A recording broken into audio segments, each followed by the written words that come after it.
Okay, so I have a confession. I don't always feel like I'm actually a scientist, which is kind of weird, especially if you look, there is, this picture, I look so sciencey here, right? Like I have a lab coat on, I'm working under the hood, I'm pipetting stuff. It's hard to get more sciencey than that. But there's also a couple things I should probably tell you about this picture. I don't actually wear a lab coat like 90% of the time when I'm in lab. And you can tell that a couple reasons in this picture. For one, I've cuffed these sleeves really nicely because otherwise I just like knock everything over.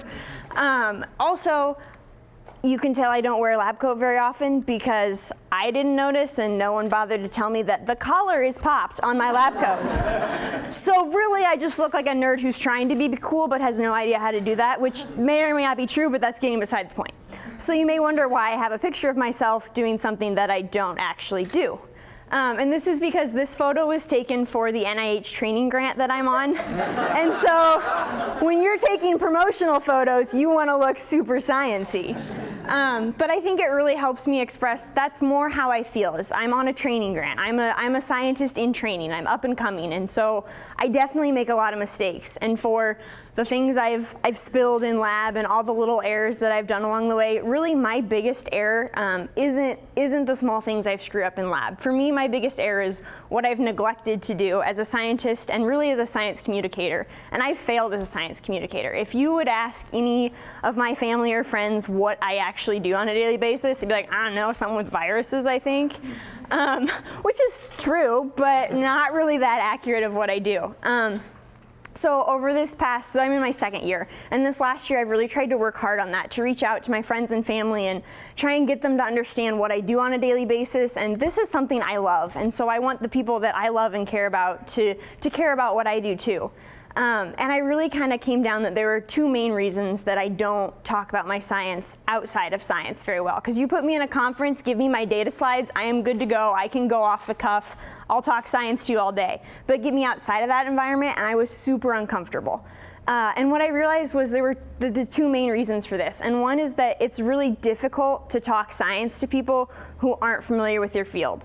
Part of this is because we're all caught up in our own field-specific technical jargon, and we forget that like over half of our vocabulary, 99% of the population has no idea what it means. But at the same time, you never want to talk down to someone. You don't want to make them feel like, oh, here I am talking to a 5-year-old explaining what I do. And so this can be a really fine line to walk. And so if I'm being honest, sometimes I just don't feel like doing the tightrope. And so I just say, yeah, I do research with viruses, and everyone's good to go. And the other thing is I realized that I was afraid. I was afraid to share my science because it's something that I care so much about and that I love doing. And for any of you, if you've ever shared something you're passionate about with others only to have them be like, okay, that kind of sucks. That's not a good feeling when someone isn't as excited or as enthusiastic as you are about something you care so much about.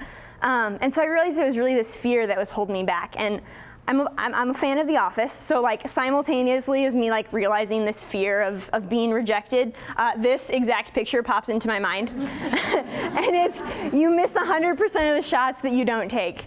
Wayne Gretzky, Michael Scott. And so I realized that my fear is not a reason to stop communicating. If I'm afraid that no one's going to care about what I do enough, not talking about it isn't going to help that problem. If I don't talk about what I do, if I don't explain how awesome the stuff I get to do is every day, no one's ever going to care about what I do. And so just recently, actually, I had the opportunity. I was down visiting my brother who lives in Texas, so I really only get to see him a couple times a year. And it was just the two of us, and he sat me down, and he was like, okay, like, what do you actually do? I know you like spend hours and hours in the lab, but like, what do you do? What's your goal? What are you working on?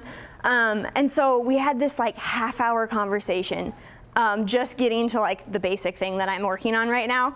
And it was so great because we started off, and so I said, okay, so I work on a herpes virus, and my brother's like, hold up, a herpes virus? Like, there's more than one? And I was like, yeah, there's 8. And he's like, what? And I was like, I mean, there's the herpes everybody thinks about. If you get cold sores, that's a herpes virus. The big one that most people don't realize, if you've ever had infectious mononucleosis, that's actually a herpes virus. So at this point, my brother's mind is like, and so there were several more of these moments as we go on, and I'm just explaining the things about what I do, and he'd stop me anytime there was a question. We had this really awesome, like, sibling bonding moment where we could both just, like, nerd out about what I do. And I come from a pretty STEM-heavy family, and so my brother's a mechanical engineer, so it's not like he's foreign to science and the science world, but the details of what I do really aren't familiar to him, and that we could go through and have this conversation. At the end of it, he was like, that is so cool. And I was like, right? So to have someone else and someone that I care so much about be that enthusiastic about what I do every day was just the greatest feeling ever. And it's really encouraged me, so that now when someone comes up and they ask me that question, like, okay, what do you do? I don't just give my cop-out answer of, oh, I look at viruses and stuff. I've really tried to delve deeper, and obviously I don't have time to have a 30-minute conversation with every single person that I pass by. But I can take the time to try and expand other people's horizons around me and let them see a more accurate picture of what I really do. And another reason that it's important for all of us and me to talk out about what we do every day is comes from this picture, which is wonderful, and I love it for so many reasons. So this was from when we did Science Night Live last fall. There was an outreach at the Haymarket, which was awesome. I encourage all of you to participate in such things in the future. And so this is a picture drawn by a student when given the prompt, draw a scientist. And I love it because it captures so many of the misconceptions about it. So ignoring the giraffe neck, we have our scientist with his bald spot clearly labeled, peering over a microscope with his little assistant, who, let's be honest, is probably a graduate student, with the clipboard and a bow tie and some kind of weird, like, Tweedledee Tweedledum hat on.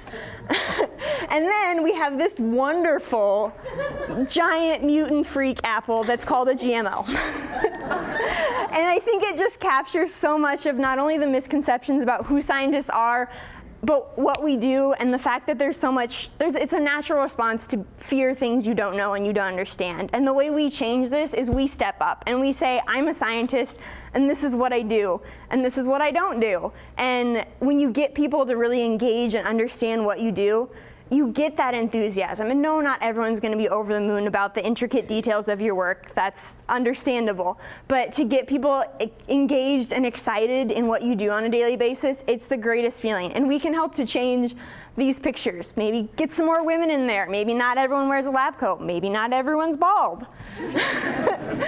So I just want to take this time and stand here and say, I don't wear a lab coat most of the time. If I'm being honest, half the time I wear sweatpants in lab, and that's fine. I don't have glasses. My hair is extremely thin, but I'm not bald. I don't have a little assistant that follows me around with a bow tie and a clipboard.